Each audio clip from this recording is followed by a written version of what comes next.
Hello everyone, and thank you for coming back to yet another episode of The Gloving Paradigm. I am your host Peter, aka LPD8 Dubuque, and this week is going to be the introduction to basic music understanding. So, what am I going to try to teach you all of this week? Well, I feel like for any Glover who's really trying to up their entire game and their entire performance overall, is they have a very basic understanding of how music is written and how it's dictated to really help incorporate the whole finality of music into your performance. A lot of people understand this as musicality. That entire thing is going to be a different subject for another episode. Basically, this one, I'm just going to explain to you how music is written and how it is structured, so you have just a basic understanding of how it is. And I'm going to try to explain to you what this knowledge is going to help you do when you implement it into your craft. So first things first, we're going to talk about tempo. Now, tempo is basically the speed of the music. It's dictated everything of how fast you're going to be playing, and you got really fast ones, you got some really slow ones, and you got all the spectrums in between. Now, what I actually have with me here is a metronome, which a metronome is something that helps you keep with tempo and helps you keep count. It's a very old traditional musical tool that has been used for thousands upon thousands of years. People from Beethoven to Chopin to even today's music, people use it today. Now, the reason why I brought this into here is to actually help facilitate the basic music structure and everything, right? You have the tempo, which is your speed, and then you have something called a time signature. Now, where you're going to see the time signature is at the very top of your music sheet, and it's going to be dictated by two numbers stacked on top of each other. In this example, I'm going to use the classic 4/4 time. Some people call it full time, but basically this is what dictates how your music is going to be structured. So the top number is going to be representing how many beats are in a single measure. So in the case of 4/4 time, there's going to be 4 beats in one measure. And now the reason why there are measures is pretty much to help people kind of break down and digest the music as a whole. So you have that. Then you have the bottom number, which is the number that indicates what is the downbeat. Now, kind of confusing, but try to bear with me here. But if you look at the bottom number and you turn it into a fraction with a 1 above it, that's the note that's going to dictate your downbeat.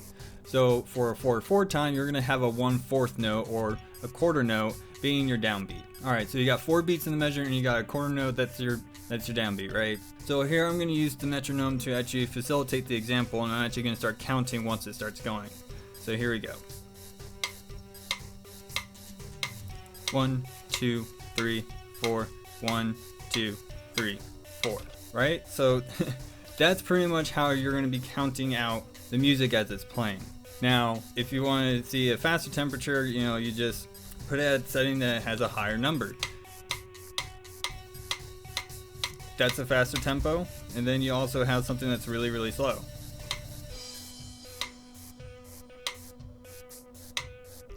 So on and so forth. So that's pretty much how music is dictated. If you use a metronome, it's actually going to be a really good tool to actually help you pace yourself and actually help you inadvertently muscle memory your brain into understanding how to count without you actually consciously having to count it yourself. Now, so you have your time signature and then you have your notes. So, granted, this is not a huge thing, but it's just something I feel like if you just have a basic understanding of how notes are dictated in music, then it kind of helps you know how to recognize a note and be able to accentuate that note if that's something you want to accentuate in your performance. So you have whole notes, and then you have half notes, quarter notes, eighths notes, 16th notes, 32nd notes, and then you can even go into the the theoretical part of music theory where there's 64 notes, 128th notes, so on. You just keep cutting that in half and you just keep going down. All right. So that's how music is dictated. That's pretty much how you're going to learn to implement into your performance, is by essentially just keeping count. Now, of course, if you're like me who has a metronome at the disposal, I actually use this a lot when I practice when I'm not using music, is to simply put a tempo when I'm practicing a certain sequence or a certain concept, where it allows me to pace myself at a really slow tempo and really, just get the moves nice and smooth and nice and clean, and then I'll slowly increase the tempo to actually just drill it into my brain, so I actually just get it down and can actually adjust the speed however the music's going to dictate it, right? So you got your downbeats, and then there are upbeats that you also want to consider once you actually get used to it. And usually how you indicate an upbeat is if you're doing the count, you want to say "and" in between each count that you're doing. And that's the upbeat. And that's usually symbolized in especially EDM music is by a hi-hat in between each bass drum, because they usually use the bass drum to keep the count. So, if you're listening to EDM music, it's pretty simple to stay on beat with the music. If you're just focusing on the bass drum, that gives you your tempo, that gives you the count and everything. Okay, so how are you going to implement this? Well, you start with either you get a metronome. I'm sure there's millions of applications that you can find at Google Play or the Apple Store that are for free that offer a basic metronome that you can use on your phone. So if you're using a metronome, a lot of EDM music is usually set at 120 beats per minute. Now, please don't ask me if I know any of the words to dictate your tempo, because it's been so long since I've actually been in a music class that I can't really remember to save the life of me. I can just say beats per minute are pretty much what you're going to use to dictate your tempo. Now, a lot of EDM music is set at 120. You can even go down to 115, where I feel a little bit more comfortable. And if you really want to push yourself, you can even go up to 140 or even 160 beats per minute. I often find those a little bit too fast for me and not comfortable going that fast, but there's some music out there that are just that fast. Okay, so you use that, and basically it's just keeping count. Now, classic music classes are going to tell you, you just use your foot to keep count. You can do that.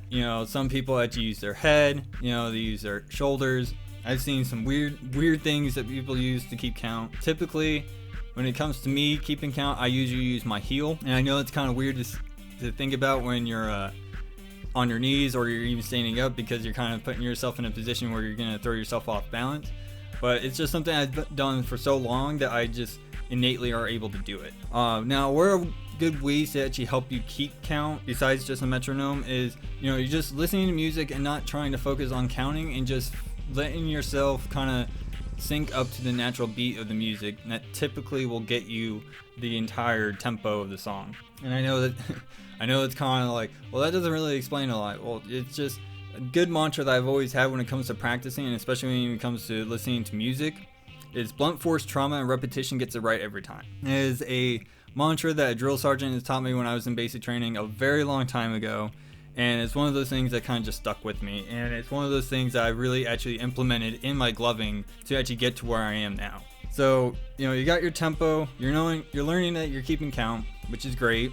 That's extremely good. Once you actually get to a point where you're just not really necessarily focusing on keeping count, you're going to notice that your moves are showing you how you're keeping count. That's how it is for me, at least, is that my movements are actually showing me on my own that it's keeping count with the music. Now, I know a lot of people are going to say that's not, everything that is about gloving, and I definitely agree, but this is just somewhere I feel like just getting a basic understanding of music, you will understand how music can really dictate your performance. And of course, tempo is the biggest thing. It's the speed of the music. It is the velocity that you're going to be traveling with when it comes to this music. Now, if you're somebody like me who don't really like things super duper fast, it is what it is. Everyone has their own preference of taste, but when I'm at a performance, like at a venue, or, when I was at concerts and raves and going to festivals, I didn't really have a choice of what tempo was going to be set. It was set for me by whoever was headlining. And there's been cases where I've had, happy hardcore, which, I do have a little soft spot for happy hardcore, but it's just really, really fast for my taste. So where do you find yourself when you're in a situation like me who don't really like super fast-paced music, but have no choice but to perform to that? Well, there are things that I've come to call half-stepping and double timing. So you have music that's too fast for you, then you want to half-step it. So in that case, instead of, making your movements match to each downbeat, you're going to take all the downbeats and kind of break it in half again. So it's kind of like you're making each downbeat now, 2 downbeats equal 1, and your movements are going to kind of reflect that. So the best way I can actually describe that with like finger tutting, and let's say you're just doing the classic, L-shaped finger tutting, and you have your thumb to an index finger, and instead of just making the one solid motion going to your thumb and making that second point, you're actually going to stop right there where your thumb and finger actually meet on that hand and count that as a beat, and then move up to your thumb point as the next beat. And I know it's kind of, again, It's not really helpful when it has a visual representation, but if you kind of just follow me here, you do the whole field goal look, and then you just move one thumb all the way up to the finger point of the other hand. There's one beat, but to half step it, you want to stop where your thumb connects to your hand and count that as a beat, and then move back over to count that as a beat. And then you also have it vice versa, where if it's too slow for you, you want to count the up beats as down beats now to kind of actually help you move faster, if you feel like that. Now, you gotta be careful when you do some double timing, because slow music is supposed to be slow, and you gotta really accentuate the real downbeat if you're double timing it. And that's one of the things I've taught people about and never really thought about the consequences of what this can do when you double time into a slow song. Is you're moving too fast for something that's just not supposed to be fast. And what I've come to learn over the years is when you're double timing, you're moving much faster, but you want to accentuate the actual tempos, downbeats, to really make sense with the song. And I know I can't really visually represent this for you, but if the best way with the halftime, kind of just speed that up. Basically, it's like you move really fast, and then once you hear the downbeat click, wherever part of the song you're in, people accentuate that downbeat into a slow part, and then they move their hands really fast again. That is pretty much a good way to double time while still accentuating the actual downbeat of the song. So I'm hoping that makes a lot of sense to you guys. I know it's kind of subjective and a little obscure how I'm trying to portray this to you, but it's the best way I can do it with the means I have. So okay, with the important practices I always have to explain to people is that when it comes to music, you're always going to have a certain indicator in all songs and all music, no matter what the genre is, that's going to indicate a change in the music, whether it be like a verse into a bridge or into a chorus or whatever the case may be, or a build up, a verse into a build up into a drop, whatever the case may be. There's always an indicator to indicate when it's going to be changing. It can be something extremely subtle, it could be something extremely bombastic and very profound, but it's one of those things where I have to explain to people that it's not really easily accessible when it comes to this. So a good practice I would try to explain to you is when trying to pick up these change cues, as I like to call them, is you gotta put yourself in into a meditative style state. Now, I'm not saying that you have to meditate. A very simple and a very underused practice that I don't think a lot of people know about is that there is this lovely little phenomenon where if you're doing a mindless task, let's say washing the dishes or sweeping the floors, any like mindless chore that you can think of that's going to take you a good while, a good practice that I always do is I will put on headphones and listen to music, and you're doing something that you can do without even thinking, which allows your automotive brain to pretty much just go on autopilot and ignore the creative part of your brain. And this is where you kind of want to sit in your brain, if that makes sense to you. You kind of want to have yourself focus on that part of the brain as you're doing this mindless task to really think of these creative ways. And what I like to do is just take that creative side in my brain and focus on just listening to the music as hard as I can. Like, just not focus on anything else but the music. And what tends to happen for me is I go into this this type of hypnosis where I don't know what's really going on around me, but all I can remember is just hearing the music. And what tends to happen for me, at least, is I kind of get this little synesthesia where I start seeing colors and things like that. But I also start mapping out music in my head naturally, and I start picking up on certain cue changes that are really, really subtle that I don't think a lot of people actually hear, but you definitely will hear it once you actually start really practicing on this. And then at times when after I get done with the task, I'll probably just inadvertently, with like a habit or compulsion, start just practicing right there and then. And that's pretty much how I've always practiced with music, is just doing a mindless task and just focusing on the music and kind of just like writing out the music in my head. Now, typically when I'm writing it out in my head, it's in the whole MIDI format where you have the little blocks and they're all over the place. I have a little bit of experience playing around with music creators and music softwares. And that's pretty much how my brain just visualizes music. Now, granted, all these things have different colors with the whole synesthesia. It's just one of those things that I would definitely tell you to do, is to just kind of get yourself in this point where you're not really going to have other distractions and you're just doing a mindless task. That way you can just focus on listening to music and your creative side is going to actually really try to, work with the tempo and work with the downbeats. And then you're going to start picking up on things because you don't have any of those other distractions to really help you understand how music is written. The first thing I probably would recommend doing is listening to your own collection, right? You have a certain set of songs that you really, really like, and you know them pretty well. I would recommend starting with your own music collection and actually listen very carefully to it.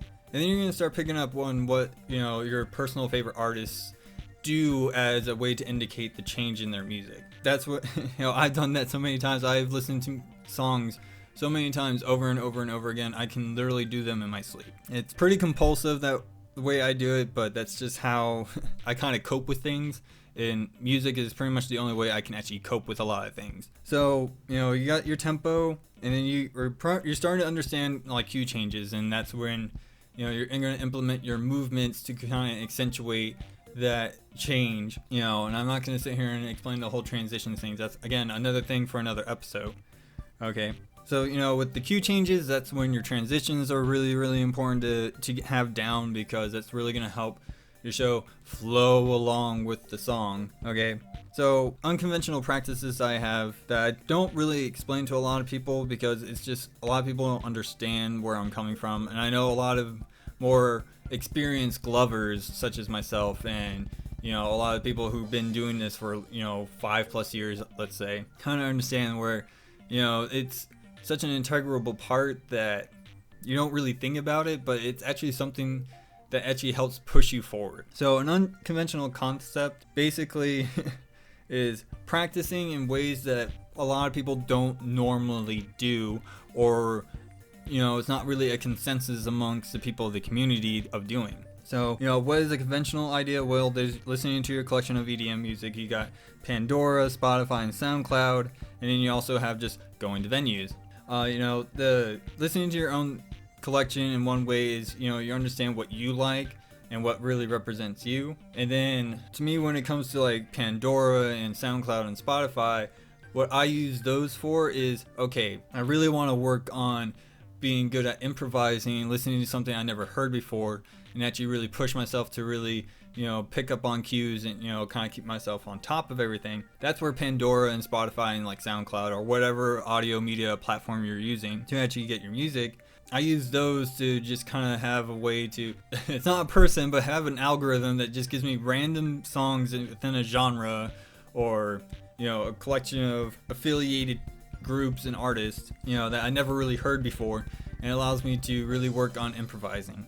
Of course, going to venues is just, you're putting yourself out there on the whole platform of performing and stuff. And again, you're kind of at the whim of the performer, the performing artist who's up on stage. So you have those things. And then you have the unconventional things. Like, to me, practicing to quote unquote unconventional music is one of the things I actually do. There's a Glover called Starlight that actually said something really recently that I thought was very interesting on another podcast called The Gloving Nucleus. Definitely would recommend going checking that out, because it was very interesting after seeing it. She says, practice to non-EDM music that you are comfortable with. A good example for that, like for me, it would be indie rock music. And now granted, I am an eclectic, so I listen to such a very wide, and I mean an extremely wide variety of different music styles. I go all the way back to like the big band era with Tommy Dorsey and Glenn Miller and Artie Shaw, and I go even into swing music with like Frank Sinatra, Sammy Davis Jr., Ella Fitzgerald's like my all-time favorite one out of that group, because she's absolutely amazing. You also got like Nat King Cole and Bobby Darin, and then you have all the stuff from the 60s. You got like the Grateful Dead and Pink Floyd and Janis Joplin and Joan Baez and Jimi Hendrix. It's just, my music is really, really far out there, but a place where I'm very comfortable and kind of gets me into the right headspace is indie rock music.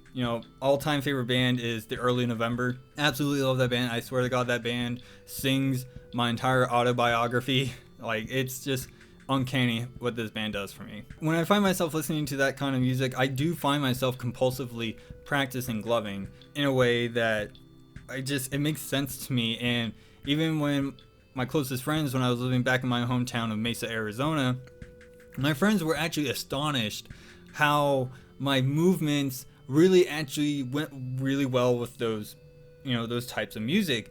It just to them, they said it just made sense. You were able to really accentuate and kind of bring out in your own fashion what the song's all about and how you're interpreting it. That's one of the things that I definitely agree with her, is listening to your music that isn't EDM, that's, you know, outside of the quote unquote norm that most glovers see.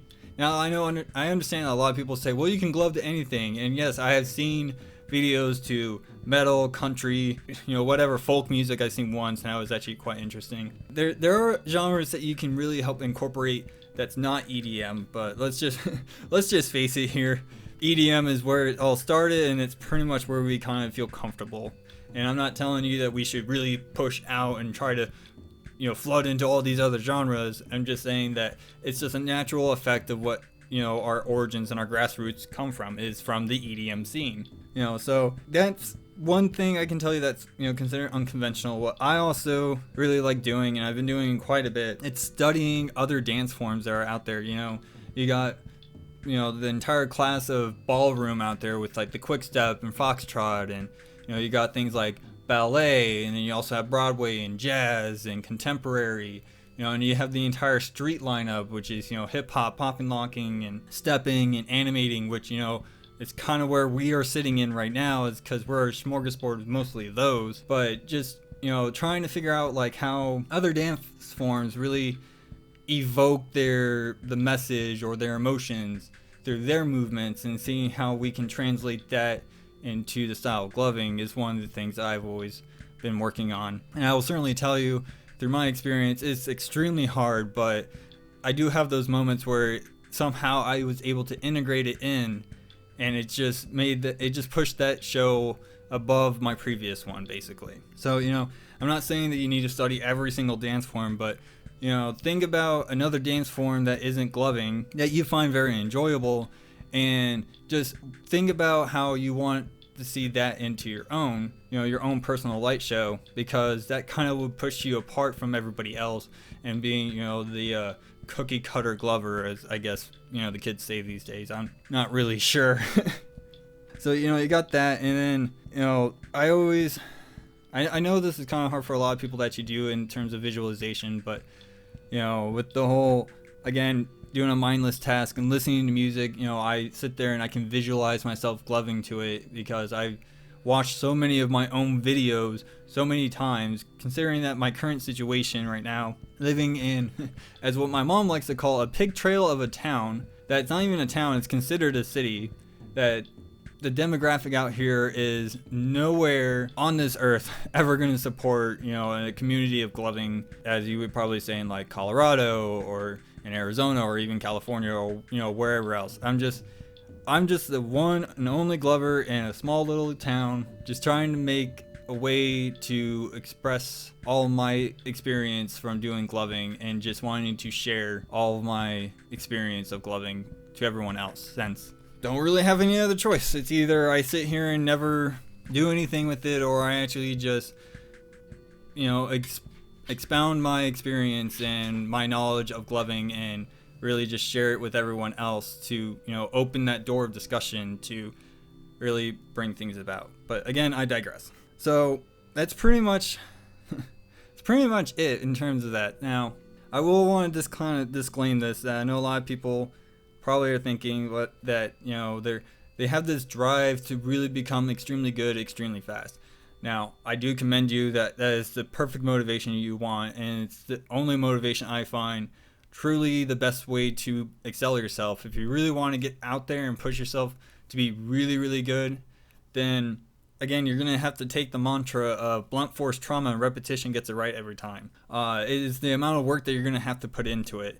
And, you know, somebody as me who, granted, I didn't post a lot. I've had my moments in my years where I was rather active on Gloving Lounge and the Art of Gloving, you know, doing as much constructive criticism and feedback as much as possible, and trying to, you know, explain to people a good practice. Every time I actually gave feedback, and I felt like, you know, whatever the situation, you know, whatever concept that they were working on, I, instead of, you know, just tell them, oh, you need to clean it up and you should do it this way, I always tell the person, this is how I always practice And I know not everyone can practice the same way, but having that floor of discussion saying, hey, this is how I practice and this has what helped me get better. How about you give it a try? And I always try to look for something that takes the least amount of investment, especially when it comes to monetary investment, because I know I'm one of the many people who just